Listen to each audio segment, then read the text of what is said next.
Yeah, I'm very pleased and excited to be talking about this topic. Some of you who know me know that I like philosophy. Philosophy is not what most people think it is. It's a very real, gritty discipline that underlies all of our ideas about science and the practice of medicine and the right way to live and the meaning of our lives. It's actually a very gritty discipline. I'm going to talk to you a little bit about it today.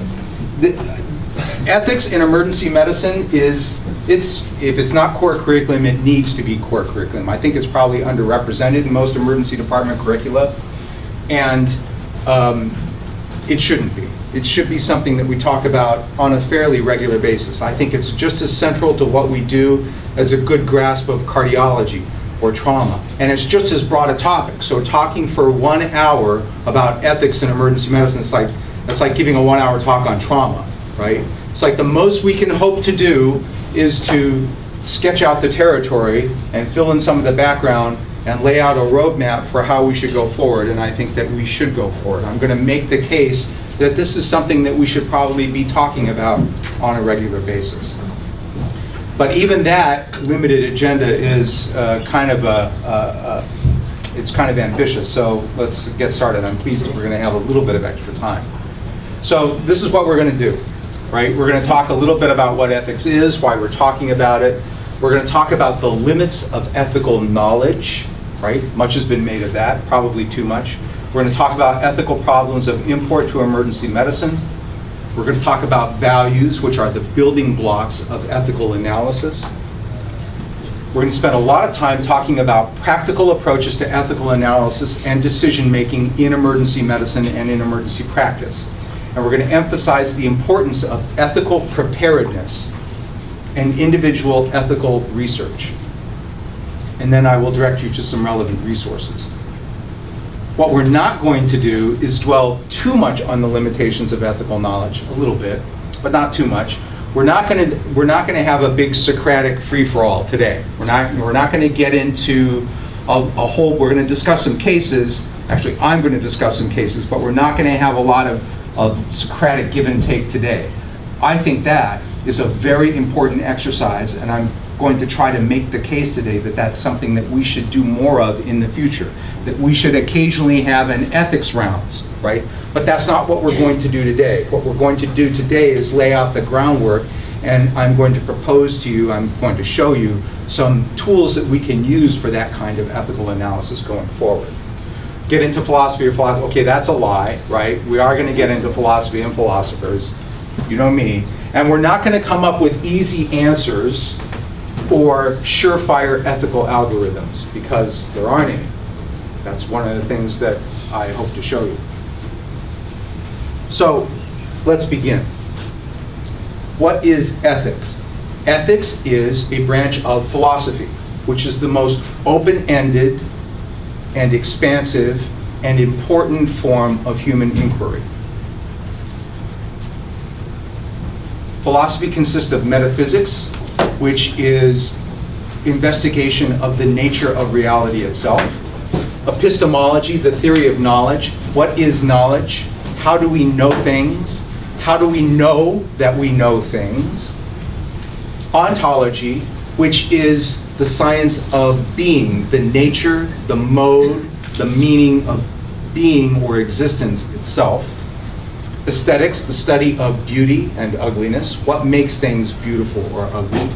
And politics, the science of the best way to administrate the state or to run a society, or whether or not that's even possible. And ethics, that branch of philosophy that's concerned with moral behavior, right? The right way to live, the right way to act, the right thing to do. That's ethics. As a discipline, ethics can be divided into subdisciplines, and here's one such scheme here. Metaethics, descriptive ethics, normative ethics, and applied ethics. We're going to be focusing on the last two. But just to go over these really quickly. Metaethics is when you think of philosophy, you think of an old guy with a beard and an ivory tower scratching his chin, right? That's what a metaethicist is. He's somebody who thinks philosophically about the meaning of ethics. right? The nature of ethical propositions when they're cast in formal logic and so forth, right? Really boring stuff. We're not going to focus on it too much, right? Descriptive ethics is a kind of an anthropological or sociological discipline that simply describes the ethical standards, the ways that people behave, and how they justify their behavior, right? It is just that. It is descriptive. It is not prescriptive. It simply says what people do, not what they should do or believe. Normative ethics and applied ethics are where the money is at for us today, right? Normative ethics is the analysis of an ethical problem or an ethical situation and coming up with the best way to deal with it, right? An in-depth study and analysis of an ethical problem. Applied ethics is taking what we learn from normative ethics and applying it in specific situations.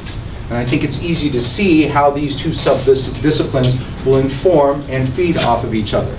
Normative ethics gives us principles that we can apply to specific situations, and applied ethics gives us new ethical problems or new wrinkles on existing ethical concepts that can be referred for analysis by normative ethics. Make sense? Okay. So what is the role of ethics within philosophy, right? How is ethics a part of philosophy? Ethics is in conversation with and is affected by all of the disciplines of philosophy, which again is the most important, open-ended, and expansive form of human inquiry. Philosophy is the underpinning of meaning, of science, of how we know things, and of how we are supposed to behave. Metaphysics is critical to some ethical theories, but not to others. Aesthetics, very tied up with ethics. We have a tendency to think of ethical behavior as beautiful and unethical behavior as ugly. There's clearly a deep connection there. Ontology, how is our existence related to our moral nature, or is it? Epistemology, how do we get ethical knowledge? How do we know that we have ethical knowledge? Is there even such a thing? Politics, most of us would assume that the best state is the most just state. But how do we achieve that? How do we know that we've achieved that? Is such a thing even possible? Is it possible to achieve justice on the level of the state, or is ethics limited to us as individuals, right? These are all important questions. So philosophy and ethics are very, very tied up with each other. I don't think it's possible to understand one without the other. And so I'm going to do something I probably shouldn't do. I'm going to give you the history of Western philosophy in about 6 minutes flash, right? Now, any philosophy professor watching this is going to have a frippin' aneurysm, but ethically, I'm at peace with that. So here we go, right? The way I think of it, philosophy comprises 3 great ages, each one successively shorter than the last. The pre-modern age begins with the first philosopher, the first guy who wondered, who said, what is the sky? Who makes the sky? Should I sleep with my sister? Would that be wrong? Right? And that extends all the way up through the medieval age, right? From antiquity through the medieval age. I like to call this the age of guys talking out their ass. Now, that's not to say that it wasn't important. The foundations of Western thought were laid during this age, particularly during the Grecian age. But this entire age was profoundly burdened by wild metaphysical speculation. Plato was probably the worst offender. Plato posited an ideal world of perfect forms, including perfect ideal virtue, of which our world and our actions was just a pale reflection. This is an idea that has infected the Western mind for 2,500 years to this very day. The pre-modern age extends up through Thomas Aquinas, who in the medieval period, who fused the philosophy of Aristotle with the doctrine of the Roman Catholic Church to yield a very beautiful, enduring, messed up philosophy that was even worse than the sum of its parts. Ethically, although a lot of important ethical philosophy was done during this age, practically speaking, at the level of the street, this was an age of ethical absolutism. What was right or wrong was what your dad, your village elders, your priest, and your king told you it was. Now, this age started to come apart, interestingly enough, as the power of the church in Western Europe began to wane.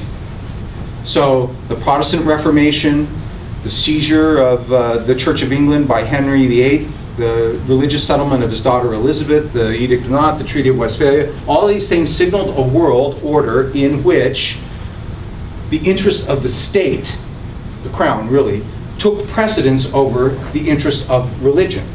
And so government, politics, philosophy, and ethics were all rationalized. And so I like to call this the age of irrational rational exuberance. This was the age of Galileo and Newton and Copernicus, the idea of the cosmos as a great machine that had been set in motion by the Creator with rational, regular laws that we could apprehend and understand. And so it was possible, at least in principle, for us to know everything about everything, including everything about ourselves, and everything about ourselves as moral agents. This was an idea that got into trouble almost immediately and culminated in the radical skepticism of David Hume, who argued very convincingly that all of our ideas about the world, cause, effect, right, wrong, time, space, induction, that, not to mention the actual physical material world itself, that none of these things could be shown to be true. And so Immanuel Kant had to step in and save Western thought from itself. And this he did, but at great cost, because Kant had to concede that yes, there were profound limitations to what we could know. Our reality is formed by the operations of our mental architecture on the world.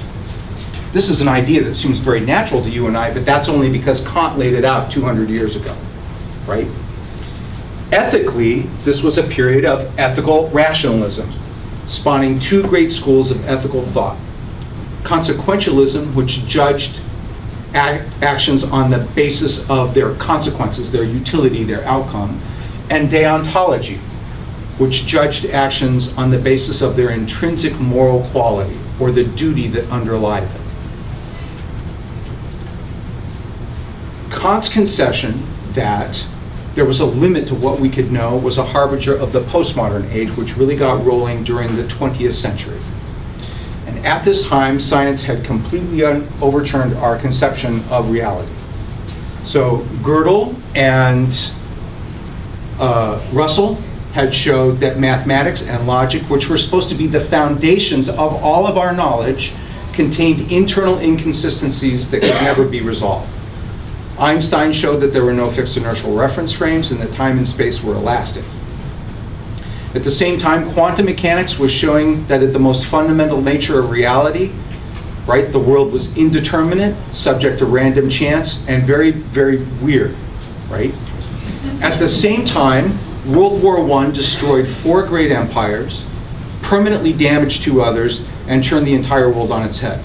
So the Enlightenment of reason and humanism had devolved into a new standard of barbarism, which the world immediately set about trying to surpass, as it would just 20 years later. During this time, which I like to call the quantum relativity fractal age, philosophy shattered. It blew apart. It blew itself apart. Wittgenstein showed that this, right here, was the structure of a logical proposition with sense. This was the structure of a logical thought. And then he showed that virtually all philosophical propositions, including all ethical propositions, fail to conform to this structure. Meaning that all attempts at rational discourse about the most important things, ethics, spirituality, morality, God, meaning, all of these things are doomed to be nonsense, and philosophy should just shut up. That was Wittgenstein. Derrida showed how it was possible to deconstruct any philosophical text and make it eat itself through its own butthole, right? Sartre argued convincingly that there was no intrinsic meaning to our existence except that which we forge for ourselves, and then we die. Heidegger, in his book Being and Time, I'm a big fan of Heidegger. Heidegger put forward this vision of man as Dasein, an entity who through his being and through his work reveals the world. It's one of the most beautiful and sublime visions of humanity ever conceived. Didn't stop him from becoming a Nazi, right? And Adorno and Horkheimer of the Frankfurt School argued very convincingly that the Enlightenment contained within itself the seeds of fascism and barbarism, that it was always doomed to become fascism and barbarism. Not good news. And on and on and on it went during the postmodern age. And so in the postmodern age, our ethical philosophy, like the rest of philosophy, doesn't seem to have any firm ground to stand on. It's an age of ethical confusion, ethical relativism, ethical context, and focus on meta-ethics instead of practical and applied ethics. That seems to be where we're at. It was about 7 minutes flat. So, that's where we're at, right? We're off to a shaky start. Western thought through the ages has brought us to a point where there doesn't seem to be any firm ground to stand on in our science, in our politics, in our ethics, in the meaning of our lives. And so it's tempting to say, well, you know, to come up with a degenerate philosophy like this. Ethics flows out of the barrel of a gun, right? Some people are just bad, right?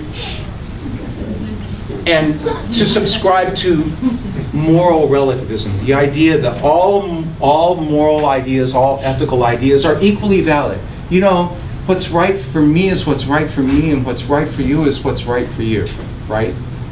Crap like that, okay? It doesn't have to be that way. It is true, as people will tell you, that philosophy has undermined its own foundations, right? Foundationalism, which is the project of finding an anchor for human knowledge, including human ethical knowledge, that's dead. That's done with, right? That project is bankrupt. On the other hand, moral relativism probably doesn't mean what you think it means. Let's talk about moral relativism, because there's a lot of people who will try to talk to you about this. Like ethics itself, moral relativism has three different schools. Descriptive moral relativism simply says that yes, there are differences in ethical values and there are differences in ethical mores. When you look across populations or individuals or cultures or societies, yes, that exists, right? Descriptive, not prescriptive. Meta-ethical relativism is, again, the philosopher scratching his chin and saying, well, ethical propositions do not have truth values. And that certainly seems to be true. I think Wittgenstein settled that, right? But from there, the normative ethical relativist concludes that we should therefore just tolerate the behavior of others even when it seems to be immoral. And contrary to what you might think, most philosophers do not agree with this position at all. This is a very discredited position for most philosophers. So I can concede that you have different ideas, right? So I can respect your opinion that the world is flat and the moon is made of green cheese. But I don't have to accept your opinion.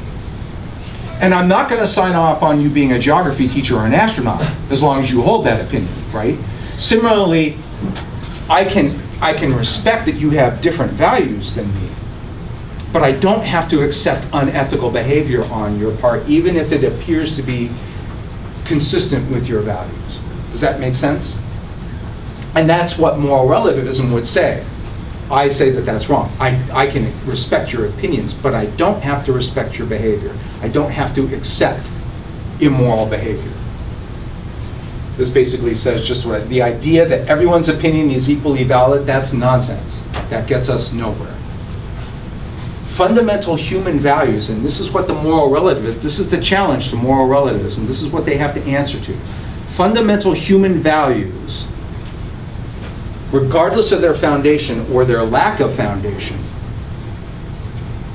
are remarkably stable and universal. Even in the breach, even in the worst of times. So let's talk about values. Values are the building blocks of ethical analysis. They're the atoms of the ethical molecule, if you will. And the values that we adhere to in medicine that play a part in the ethics of medicine have been talked about a lot. You can find lists of these things, some more expansive than others, right? The shared values, here's a list. Autonomy, what does that mean? the patient's right to self-determination, the patient's right to make decisions for his or herself. That's a very ancient value. Beneficence, do good for the patient. What we do for the patient should help the patient. Confidentiality, that goes back to Hippocrates. Talk about a stable value, right? Do no harm, non-maleficence. Again, goes back at least to Hippocrates. And equality, or justice, right? Treating everyone the same. And justice can also mean distributive justice, right? The proper allocation of healthcare resources to the maximum benefit of all. Here's my own mnemonic. Be ethical. Beneficence, empathy, compassion. Equality, truthfulness and transparency. Harm, as in don't do any, right? Non-maleficence. Integrity, acting in a way that is in accordance with our own values and the values of the life world that we inhabit. Confidentiality, again, autonomy, and lawfulness, obeying the laws of our society, which reflect the mores, or should reflect the mores of our society. So, those are the building blocks, our values, and you can list your own values. You can add or expand that list. In fact, that's one of the exercises I'm going to suggest to you. Our values are the building blocks of ethical analysis, but how do we do ethical analysis? Kenneth Iserson, along with Art Sanders and Matthew and people like Holly Smith, put together this book, Ethics in Emergency Medicine. They've done a lot of the heavy lifting for us. This is a classic. Every emergency physician should own this book, right? It contains, I think, hundreds of cases that are subject to ethical analysis that we can read and think about how we would handle those things, whether we agree with the ethical analysis presented there or challenges us to come up with our own, right? So a lot of the ethical research has been done for us by Iserson in this book. But more importantly, Iserson puts forward a paradigm, a two-part paradigm that we can use in our own ethical research. And I'm going to show you how that works. Here's the first one, the first part of the paradigm. And as you can see, it's a looped paradigm, a cybernetic paradigm, if you will, that can loop back on itself when it's necessary. State the problem, list alternative actions, list your ethical values and interests, choose an alternative that is not immediately eliminated by those values and interests, frame an ethical statement around that alternative. So you take the alternative and you frame it as this. In these conditions, somebody should do this. And then list the likely consequences, both long-term and short-term, of that action. Are those consequences consistent with our values and interests? If so, the ethical judgment can be provisionally valid because there are always unintended consequences, always unforeseeable consequences. So it's always a provisional judgment. And if not, we have to reject it and go back upstream of the loop and reevaluate. Choose a different alternative. Frame the ethical statement differently, and then reevaluate. That is, if you will, the normative ethical paradigm on Iserson's view. You can see it's a very consequentialist paradigm. That's okay. And then this is the other part of it. This is the applied paradigm. This is sort of the rapid sequence ethical paradigm, if you will. How you make ethical decisions on the fly. Iserson asks, do you already have a rule for this ethical problem or something very much like it? Yep. Well, then that's what you should do, right? See if it works. But what if you don't? Well, then Iserson asks, can you delay making a decision until a more in-depth ethical analysis of the problem can be undertaken? Can you kick the can down the road? I'm being a little bit flip here, but that's actually a very, if you're confronted with a complex moral problem, you don't have a rule to apply, right? And you can possibly make a delay and call the MOD and say, we need to think about this. This is a complex moral problem, and we need to figure out what to do, and we certainly need to talk about it later and subject it to the first paradigm, an in-depth analysis, right? So if you can do that, you should do that. And if you can't do that, then you've got a problem. and you have to make a rapid decision, right? And Isaacson gives us 3 tests that we can apply to that situation and a very limited number of alternatives that we're able to cook up on the spot to try and decide the best, or at least the least worst, course of action in that situation. Now let's see how those work. The impartiality test is basically a restatement of the golden rule. These are Isaacson's 3 tests, right? Do unto others as you. So if I were in that guy's place, would I be okay with what I'm thinking about doing to him? Right? That's the impartiality test. It's not an infallible test. It's very consequentialist. But as Isaacson argues, it guards against moral errors arising from self-interest, and in my opinion, it also guards against what I believe is the essential sin of the emergency physician, which is the objectification of the other. That is the essential sin that we all commit and that we all have to guard against, the objectification of the patient. We're set up to do that. The nature of our life's work, the way we do emergency medicine, sets us up to commit this sin, to objectify the patient. The asthma guy in spot 3, sepsis lady, move the meat. Oh, I know that guy, he's an asshole. We all do that. We are all guilty of that sin. And that is the highway to hell, right? We all do it and we all have to guard against it. We're set up for it, but that's no excuse. This is the fundamental sin of the emergency physician, and the impartiality test helps us guard against it. The universality test goes back to Kant, one of the most important philosophers who ever lived, if not the most important philosopher who ever lived. And this is a component of the categorical imperative. Okay, now I don't know how to get out of this. Escape. Escape. There we go. Peter Davies can explain it better than I, so I'm going to leave you with him for about 3 minutes. Let's see how this goes. Is it going to play? Click.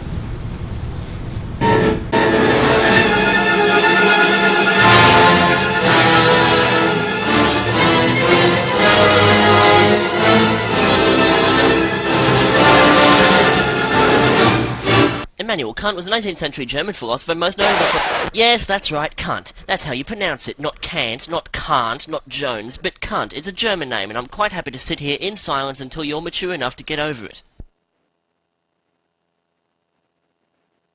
Okay, good. So Immanuel Kant was a 19th century German philosopher most notable for his work on ethics. Ethics is the philosophical study of moral action. It's not just about judging people per se, but rather looking at right and wrong as concepts in themselves and how we might figure out the best way for people to behave. There are 2 general schools of thought on this. Consequentialism divides right from wrong entirely based on the consequences of an action, or in other words, the end justifies the means. Deontology, on the other hand, is the position that the consequences don't really matter because moral judgment is contained in the act alone. Kant was a deontologist, and frustrated with the sort of Mickey Mouse wishy-washy subjectivity of moral theory of the day, he proposed an absolute, stone-cold, objective, unbreakable moral law which he called the categorical imperative. The categorical imperative is based upon Kant's idea that morality is derived from rationality and all moral judgments are rationally supported. So just as rational thought leads us to an objective reality, so too is there an objective morality we can locate through the same process. The categorical imperative is an absolute non-negotiable universal moral law that holds up regardless of context and circumstance. Kant was absolutely unwavering on this point. What's right is right and what's wrong is wrong, full stop. To further analyse Kant's ethical framework, we can break the categorical imperative down into 3 maxims. The first maxim is that all your actions must have universality. In other words, you should only do something if you think it would be okay if everybody did it all the time. For example, you might be innocently flirting with your 18-year-old co-worker behind your wife's back, but to work out whether this is okay, you have to first imagine a world in which literally every single human being around the entire globe was flirting constantly with attractive teenagers as soon as his or her partner's back was turned. If this doesn't seem like a desirable world to live in, then it's not okay to do it, not even once.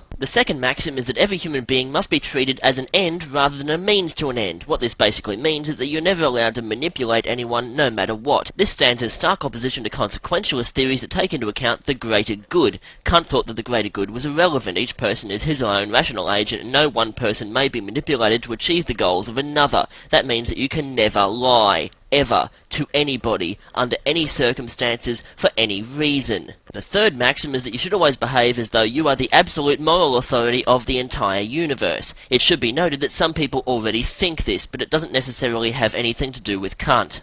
A major criticism of Kant's second maxim is that if somebody came to your door with an axe and asked you to kindly tell him the location of your children so that he can hack them into tiny pieces, you would be morally obligated to tell him the truth. Kant responded quite controversially, yes. You would, but he didn't see anything wrong with that. Because the murderer is his own moral agent, you're not responsible for his choices, you're only responsible for your own. That said, there's also nothing morally wrong with you locking the door and calling the police. Immanuel Kant is one of the most influential philosophers of all time, not only in ethics, but in epistemology and political theory. However, I only have 3 minutes to talk about him, and quite frankly, anyone who logs onto the internet to listen to me talk about Kant for 3 minutes has already realised this is nothing like what they'd expected.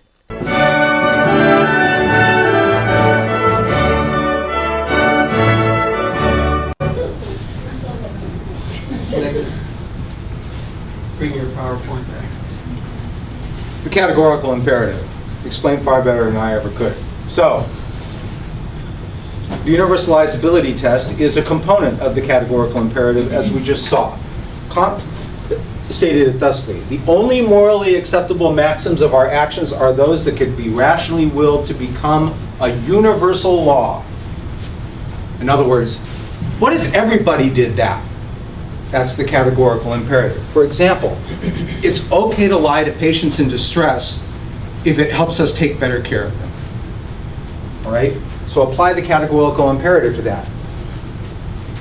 This maxim, applied universally, would destroy the patient's trust in the physician, which means that they wouldn't believe anything that we said, which means that lying to them, no matter how useful we thought it would be of no use, since the patient wouldn't believe us anyway.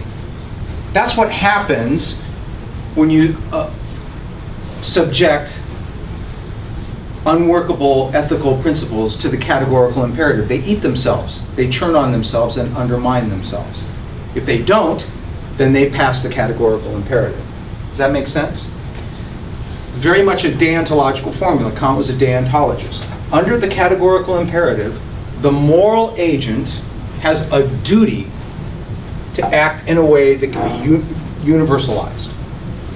That is the duty of the moral agent, to act in a way that can be generalized to universal law. What is a moral agent? A moral agent is an entity or being whose acts have moral value, moral content, or moral consequences. That means all of you. You are all moral agents.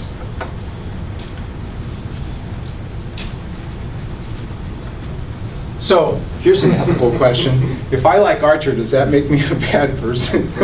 Anybody watch this show? Yeah. Absolutely no ethical redeeming value whatsoever. What show is it? Archer. That's the name of the show. Awesome. So, the third test, the final test, is the interpersonal justifiability test. This is the third of Isaacson's test, right? Can you justify this action to others? Or, to my mind, what you're really asking is, am I going to get away with this, right? This is a very consequentialist test, right?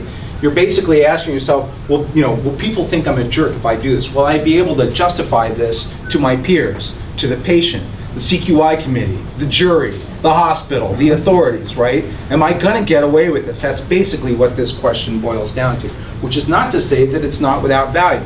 It's a test of consensus value. And consensus value is as close to a foundation as we ever get for ethics. We've established that. So it's a relativist, non-universalist approach that takes us back to Aristotle and also forward to the postmodernists. Now, this isn't one of Isaacson's tests, not a universally recognized test, but some of you have heard me talk about the grandma test, right? Which is like, what would you do if this were your grandma? It's kind of It's kind of an impartiality test, right? A non-objectification safeguard, right? It's not, what would my grandma do? Because you have to bear in mind that not all grandmas are created equal. Right? Okay, so let's review. This is the Isaacson paradigm. It's twofold. There's a normative paradigm that we use to study ethical problems and principles ahead of time. It's a way for us to do our ethical research. It's not something that we can really apply on the fly, right? So it's like what we do here at Grand Rounds. It's like reading your journals. It's like studying for your boards. It's like doing research, right? And then there's the applied paradigm, right? Which you can apply on the fly, which you can use to bring these principles into action. And these two paradigms inform and reinforce each other. Does that make sense? Okay, let's see them in action. Let's actually talk about a case. And again, we're not going to get into a Socratic free-for-all here. I'm kind of asking you guys to just swallow, all right? But hopefully in the future, we can do more of this in a Socratic sort of open free-for-all environment. I've come up with a case. This is my own case. The second case we'll discuss comes from the Isaacson, that I think, or at least hope, will be a little bit contentious. But we'll see. Maybe it'll just be a yawner. So let's say we have an otherwise healthy 43-year-old female with a past medical history of asthma who presents with 4 to 5 days of cough. And today she started wheezing as well. She says, not only do I have this coughing up all these sputums and stuff like that, but now I feel like my asthma's coming on, right? And on arrival, she's febrile, but her other vital signs look okay, and she's wheezing, and you hit her with some albuterol, and she feels a little bit better, but she's still wheezing. You get an x-ray on her, and she's got a lingual infiltrate. She's got a community-acquired pneumonia, right? And you talk to admitting, and she meets for a full admit. She doesn't look toxic, she's not septic, right? But she's got pneumonia, and it set off her asthma. So you ask her, would you like to be admitted? I want to admit you for IV antibiotics. And she says, oh, sure, doctor, that sounds great. Let's do that, okay? And so you admit her. You order blood cultures because CMS says you should, right? You give her antibiotics. You give her beta agonists for her wheezing and cough. Give her Tylenol for her fever, and you admit her. And let's say she does well. Anybody see an ethical problem here? Quickly. You didn't ask her if she wanted to go home. What? You didn't give her the options. You asked her if she wanted to be admitted. She discussed or we could. Sure. You said we can admit you for IV antibiotics. That's the best option. And she wants to be admitted. She doesn't feel good. She knows she can go home. It's a good question, Dr. Sweeney. Charge master. What? The charge master. The hospital. The cost. What about it? What's the ethical problem there? She has no insurance. It wasn't explained to her. Right. You didn't tell her that. She's self-paid. Yeah. She knows she's going to get a bill. Does she know that it's going to be $20,000? It's not going to be $20,000. But okay, so let's take the self-pay out of it. Let's say she's fully covered. She's got Blue Cross. Let's take that out of the equation. Anything else? You got it. Okay. I see a problem here. Kind of cook this up. The emergency physician knows that blood cultures are of virtually no utility in this patient. But they are a CMS core measure, so he orders them anyway. Is that ethical? Well, let's look. Let's look at the facts first. We know that routine blood cultures for admitted patients with community-acquired pneumonia have never been shown to be of value. And we know that they have been shown to increase costs and even increase potential harm to the patient. In one study, I was unable to get the charge here, but in one study the charge was about $120 per culture. And if the culture comes back false positive, this can lead to a massive increase in hospital stay and a massive increase in charges. And it can lead to harm to the patient, because the longer you stay in the hospital, the more likely we are to kill you. All right? So, state-of-the-art evidence-based clinical policy from ACEP, Nazarian, Weingart, Decker concluded, in summary, the routine use of blood cultures in all patients admitted with community-acquired pneumonia has a low yield and rarely leads to change in management or outcome for patients admitted with CAP. False positive blood cultures may complicate the course for patients admitted with CAP. Therefore, blood cultures should be tailored to the individual patient. We all know this. We order them anyway. So, what does Heidegger, the philosopher, think about all this? I'm a little hard on Heidegger. It's not like he was a stormtrooper or he ran a concentration camp or anything. He was a great philosopher. His philosophy was very humane and sublime. But he did join the National Socialist Party, so he's got this coming. And we're going to use him as our stand-in philosopher to help us square our values with this action of getting the blood cultures in community-acquired pneumonia. So let's look. Autonomy? No. I don't think that this squares with the value of patient autonomy. Beneficence? It's probably not going to do the patient any good, and we're going to charge it for it. Confidentiality? I don't think there's a problem here. Truth and transparency? No. I don't think it comports with that value. Do no harm? We can harm the patient by getting blood cultures without doing her any good. The risk-benefit ratio is not good. Justice, distributive justice. It's a waste of healthcare resources. Yo, CMS, if you're looking, you suck, right? This is a waste of healthcare resources, and it does no good. Law, yeah, it's lawful, right? CMS says I should do it. Integrity? No. I'm ordering something that I don't think is any good, and that the patient is going to get charged for, and that the healthcare system has to bear the cost of, right? So, I will tell you this. It's a lot easier to find a picture of Heidegger scowling than one of him smiling. So, I think we have a problem here. Let's go to the Isaacson paradigm. Let's state the problem. My statement of the problem is that obtaining routine blood cultures in uncomplicated community-acquired pneumonia just because somebody says I should appears to be morally unsatisfactory. In a word, unethical.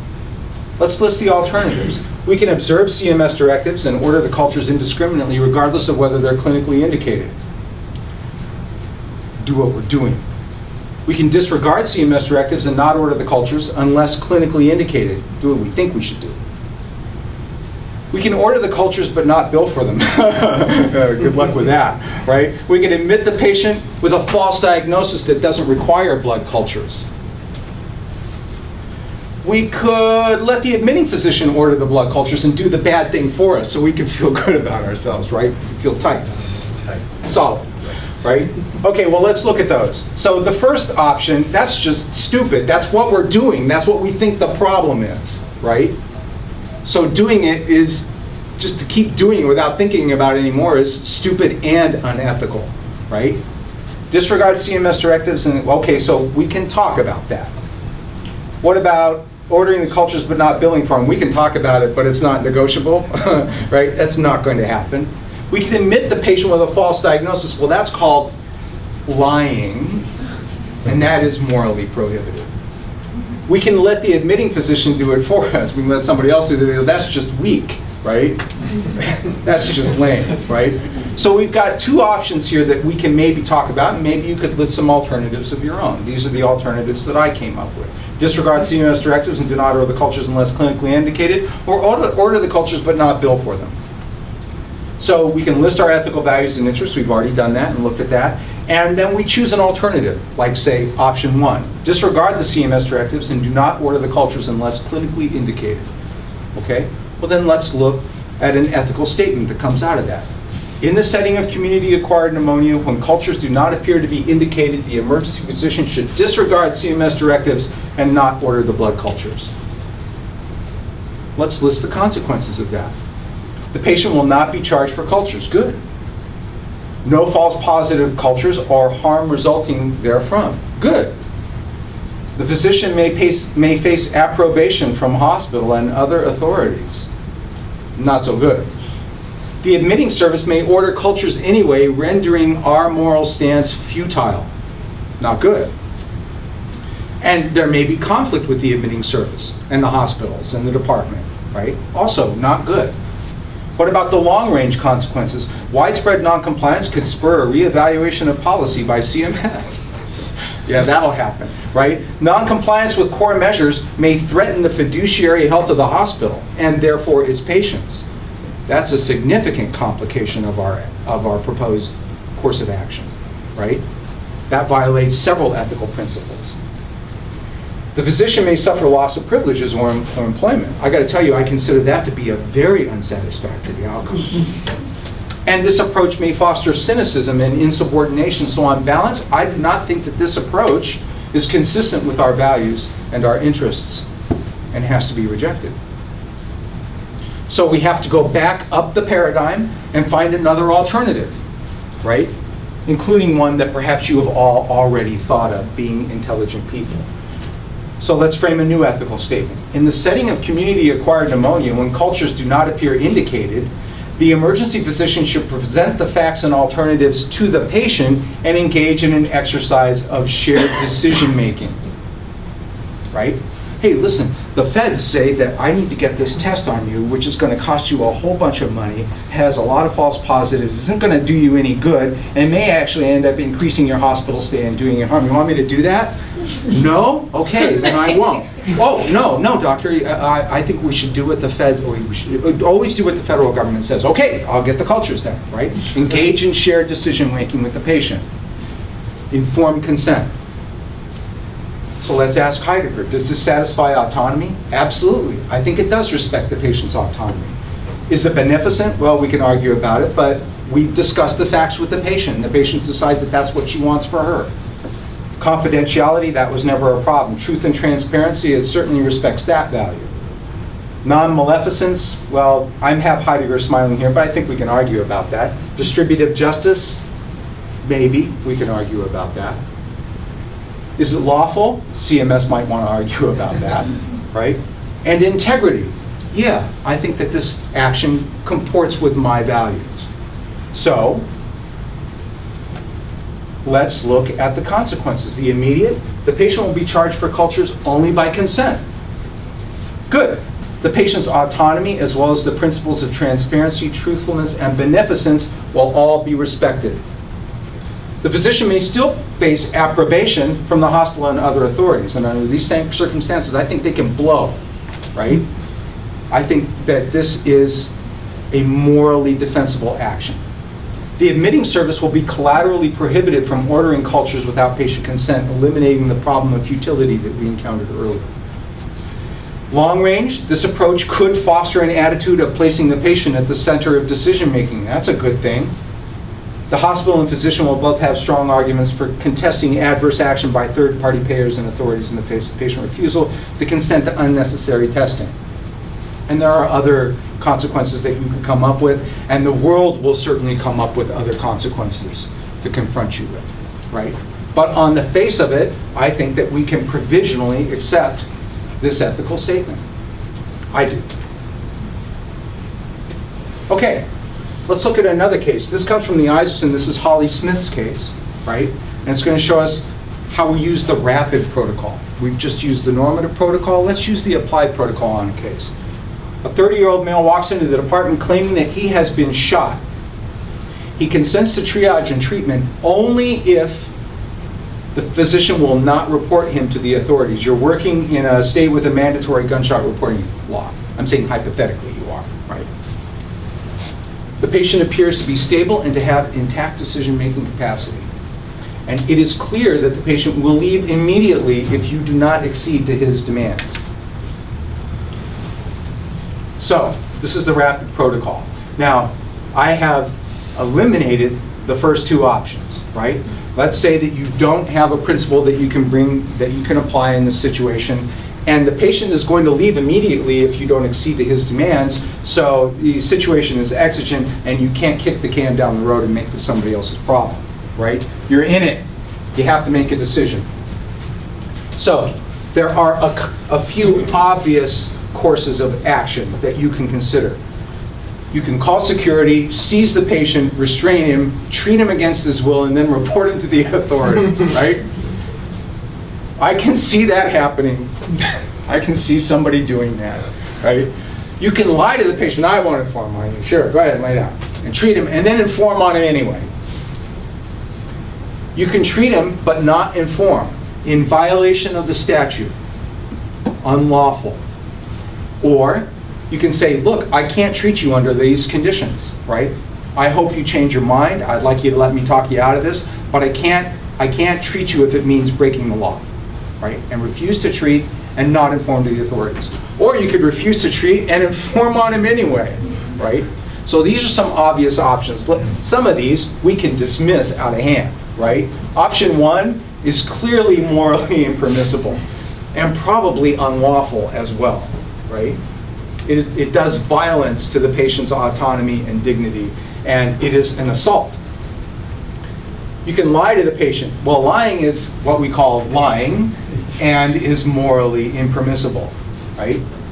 You can accede to his wishes. You can treat him and not inform. You can break the law, right? But maybe you have a good ethical argument for doing that. I don't think we can dismiss that option out of hand.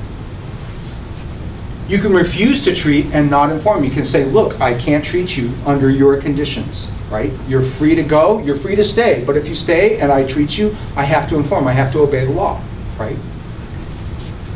Or you can refuse to treat and inform on him anyway. And Holly Smith, I won't go into the details of it, Holly Smith makes a pretty good argument that this is also a morally impermissible option. All right, so we have two options that, time is fleeting here, right? We have two options we can think about. So let's apply the impartiality test to the first option being to treat the patient but not inform, right? To break the law. We apply the impartiality test. If the shoe were on the other foot, right? If I were the patient, I would want the doctor to do what I want the doctor to do, right? That's easy. It certainly meets that test. The universalizability test, well, if everybody exceeded the patient's demands in defiance of law, then the law would be of no value. That's one way you could formulate the universalizability test. I don't think there's any formulation of the universalizability test that would allow this action to pass.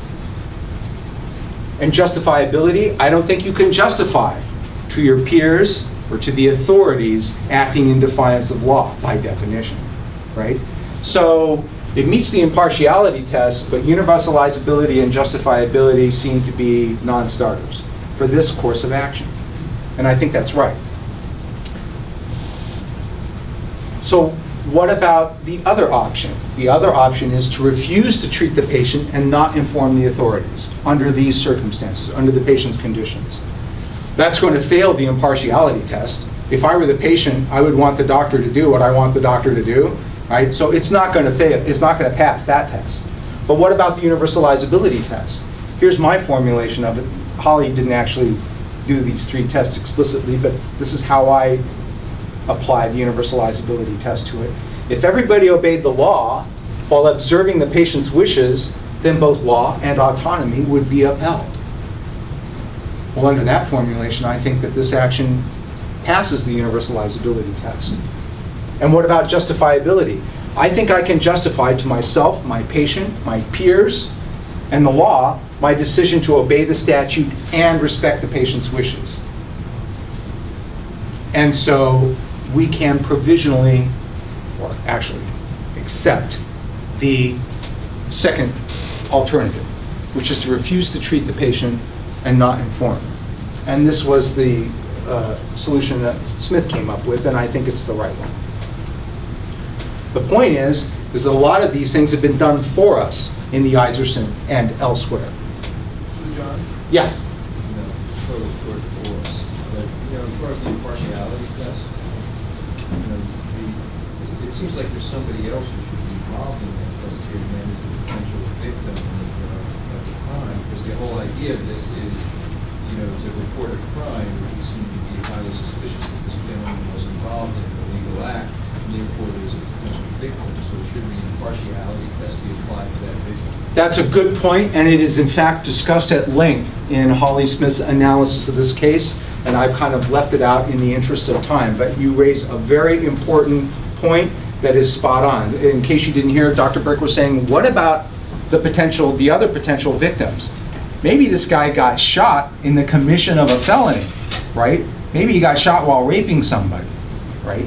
The impartiality test doesn't really address the other people who may theoretically be involved in this. But the idea that there may be third parties who are at risk and who may be impacted by your actions is certainly a part of your ethical It just analysis. seems to me like treating and not informing is in some respects the worst of both worlds. On the one hand, the patient doesn't get any treatment, on the other hand, the victim doesn't get any justice. Right, but I think that what Smith and Iserson would argue is that the justice for a hypothetical victim is not my duty. My duty is to the patient standing in front of me, and the situation is exigent. And remember that we have allowed from the very beginning that any solution that we come up with here is provisional and not likely to be ideal. It's simply the best moral action that we can take at the time, given the information that we have, applying these three tests. If I could say one other thing on the verbiage here that bothers me. You are not, the doctor is not refusing to treat the patient. The patient is refusing treatment if his condition. That's exactly right. So to say that you're refusing to treat. That's just shorthand for saying we're refusing to treat the patient under those conditions, right? According to the patient's conditions. No, I don't think we're refusing at all. We're just saying we'll do it. But he says, no, I refuse the treatment. Okay, you can put it that way if you want, but either way, the outcome is the same. It's the same, but I think in your whole lecture here, to me, that's a huge difference, not just a grammatical. Well, but yeah, okay, so we're getting into words, which can be slippery here, but yeah, I think I am refusing to treat the patient, because to treat the patient, I have to accede to his wishes. Right. He will not allow me to treat him unless I accede to his wishes, and his wishes require unlawful behavior on my Well, part. let's say it's not, let's say somebody says, I have a drip, and I want, I want That's to a- treat it only if you don't. That's a different case, and our analysis may yield a different outcome in that case. Well, you're not refusing, you're refusing to treat. I think I am refusing, Larry. I think I am. So, these are just two cases to sort of show you how this paradigm works. But this is a huge area of investigation. These are some of the areas that Iserson lays out, right? Each one of these is worth a series of lectures in and of itself. The landscape is huge. And again, he's done a lot of the heavy lifting for us, but these are areas in which we can all perform our own ethical research. Which of these guys is the philosopher? This is Bertrand Russell, one of the fathers of analytic logic, very important 20th century philosopher. This guy is also a philosopher. This guy's an applied philosopher, right? This guy's a working philosopher. That's my contention, right? Philosophy is literally People know that's Iserson the... on the right. What? People know who that is on the right, that picture? Bertrand Russell? No, Ken Iserson. This is not, is it, yeah, this is Ken Iserson. Right, I'm sorry. This is Bertrand Russell on the left. This is Ken Iserson on the right, which is kind of ironic because, anyway, never mind. Yes, that's true. Ken Iserson's a great guy. I did a clerkship with him. He was at the University of Arizona where I went to med school. We got into some hairy philosophical arguments, he and I. And I lost, and I didn't match there. Philosophy is literally the love of wisdom, right? Now look, medicine is at the heart of ethical and philosophical discourse today, right? Because medicine brings philosophical and ethical problems into sharp relief and gives them teeth and blood and flesh, right? And emergency medicine, for better or worse, is at the heart of medicine in America. Which means you're at the heart of all of that doo-doo, right? You're at the heart of all of that discourse and all of that conflict and all of that debate. You better be philosophers. You had better be in love with wisdom because you're going to need some, right, in the years ahead, right? Who makes these decisions? Philosophers like you, right? Or other people? Because if you abdicate your role as a philosopher, a working applied philosopher, somebody who thinks deeply about ethical problems and about the limitations of science and healthcare, if you abdicate that role, other people are going to be more than happy to step in and take over that dialogue. And they may not just be as enlightened or as rational as you. They may not be as humane as you, right? You do not want to end up here. And there are people in power at every level who play this game. You had better be a philosopher. We had better talk about these things, right? I think we should going forward. I would like to be a part of that. So, summing up, this lecture is an invitation for us to go forward and think about these problems in a more systematic and explicit way, right? Just as we would think ahead of time about how we're going to approach rule-out PE, or ACS, or septic shock, or complex trauma. We need to do our homework. We need to study these kinds of problems ahead of time so that we can bring principles to bear on the cases when they're in front of us, right? In this, we have an advantage. We aren't all experts on CHF like Phil Levy or on septic shock like Rob Sherwin. We can't all do research in those areas, but we can all do our own ethical research because we all have a moral compass. We all have a sense of right and wrong. We all share in the values of our profession and our society. This needs to be a bigger part of our education, and self-evaluation and self-criticism are essential. So here are some humble suggestions. This is a good exercise. List and rank your values. Listing them, pretty easy. Ranking them by the order of their relative importance, that gets weird really quick. Try it. Try it. That's freaky. And try and justify that ranking. It gets weird. Raise your ethical antenna. Look for ethical cases, just like you would look for sepsis, just like you would look for ACS. Here's a clue, right? When voices rise, when tempers flare, when people yell, when conflicts arise, when tears flow, when violence erupts, those are pretty good indications that you're in the middle of an ethical situation, right? An ethical problem. Just like you would for a complex code, take that sticker, put it in your notebook and say, you know, I need to think about this from an ethical perspective as well as a clinical perspective later on. And then use a paradigm, the Iserson or some other, to analyze that case and figure out how you could have handled it better. What was the essential ethical problem? How would I deal with this in the future? Understand the meaning of moral relativism, what it really is and what its real limitations are. Too much has been made of it. Take a position and hang on tight unless and until you see a better and more defensible position. Be skeptical about that position though. Above all, read. A lot of work has been done for us. Everybody should own this book and read it, right? This series, I have to thank Scott Friedman for turning me on to Michael Sandel. This book, Justice, and the accompanying videos, which are freely available on YouTube, they will definitely get your juices flowing, right? The this whole series is a very short introduction. The very short introduction to ethics is just what it says. It's very short, but it's also very challenging. It's not for dummies, right? Good book, read it. Everybody once in their life should read the Tractatus Logico-Philosophicus by Ludwig Wittgenstein. Just so you can say you did it. It will blow your mind. It's challenging, but not impossible.